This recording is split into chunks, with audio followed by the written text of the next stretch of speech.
The Berestain Bears in the Dark. Brother Bear, said Sister impatiently, are you going to take all day to pick your books? Sister and Brother Bear were at the Bear Country Library. Sister had already chosen her books and was waiting at the checkout desk.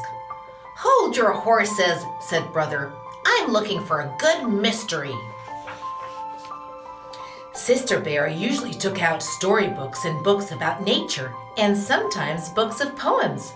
Brother liked those too, but lately he'd become interested in mysteries, especially spooky ones. Hey, this one looks good, he said finally. Okay, let's check out. Said Sister, looking at the cover. It was called The Case of the Crying Cave. It looks scary to me. Say, this is really good, said Brother later that evening when the Bear family had settled down for some reading. Would you like me to read it to you? He asked Sister. Sister was looking at a storybook about 3 kittens who were arguing about which was the prettiest, and it was a little boring. Or are you scared? Teased Brother. Of course not, said Sister.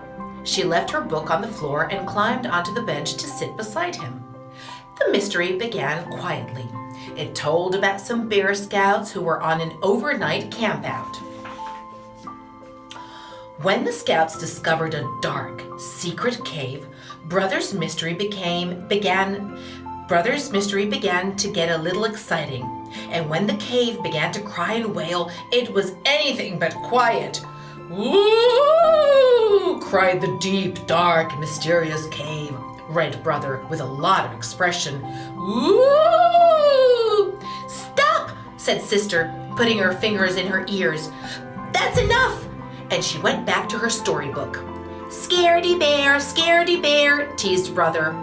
And that's quite enough of that, added Papa Bear, looking up from his paper. At the cubs' bedtime, Papa and Mama said goodnight, turned off the light, and left the cubs in the usual sleepy darkness. Outside the treehouse, the bright, busy sounds of day had given way to the soft, soothing sounds of night. The quiet conversation of frogs and toads, the soft cry of the owl, the sigh of the night wind. And if you listened very hard, you could almost hear the softest sound of all, the sound of lightning bugs switching their lights on and off, on and off. But inside the treehouse, Sister Bear wasn't even beginning to fall asleep. That night, the dark didn't seem the least bit quiet and sleepy. In fact, it seemed like the spooky darkness of a scary cave.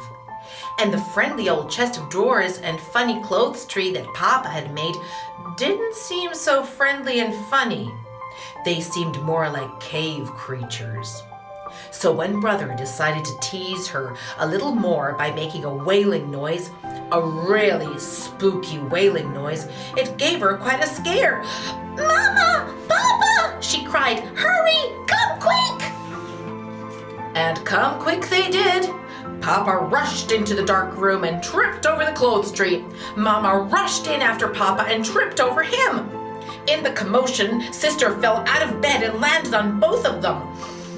Then Brother, who had started it all with his spooky wail, turned on the light. What a mess! Sister, still scared, was holding on to Papa. Papa was holding on to the toe he had stubbed, and Mama was looking for the nightcap she had lost in the confusion. All 3 of them were pretty annoyed with Brother Bear. It turned out to be a very long night in the Bear's tree house. Mama and Papa tried to explain that there was nothing to be afraid of in the dark, except maybe running into a clothes tree and stubbing your toe. But it didn't do any good. Sister absolutely refused to go to sleep with the light off, and Brother positively insisted that he couldn't fall asleep with the light on.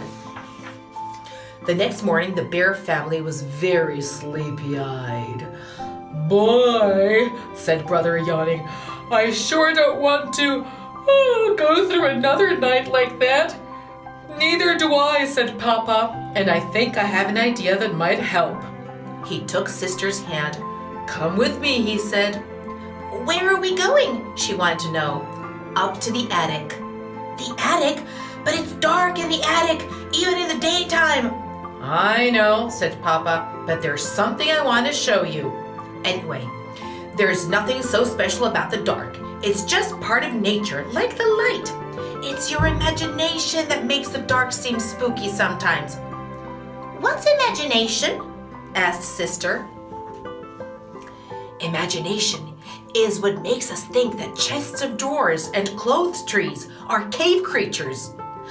I wish I didn't have one, said Sister. Oh, don't say that, said Papa. A lively imagination is one of the best things a cub can have.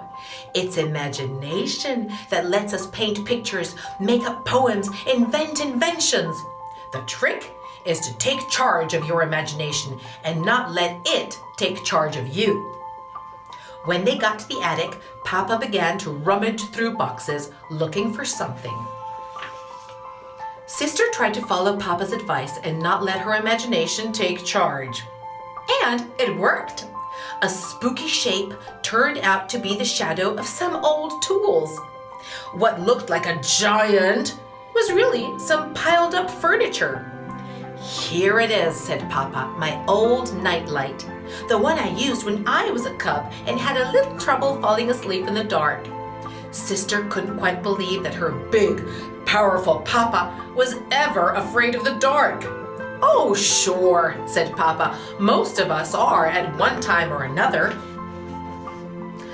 How about reading the rest of the case of the Crying Cave? Sister asked Brother later that day. Are you sure you want me to? Sure, I want to see how it turns out, she insisted. When it turned out that there was nothing very spooky about the terrible wailing noise, it was caused by wind blowing across an opening in the roof of the cave, the noise you make when you blow across the top of a bottle, Sister was a little disappointed. And that night, when she and Brother were all settled down in the cozy glow of Papa's old nightlight, she said so. I was pretty disappointed by the way the case of the Crying Cave ended. Why? Asked Brother.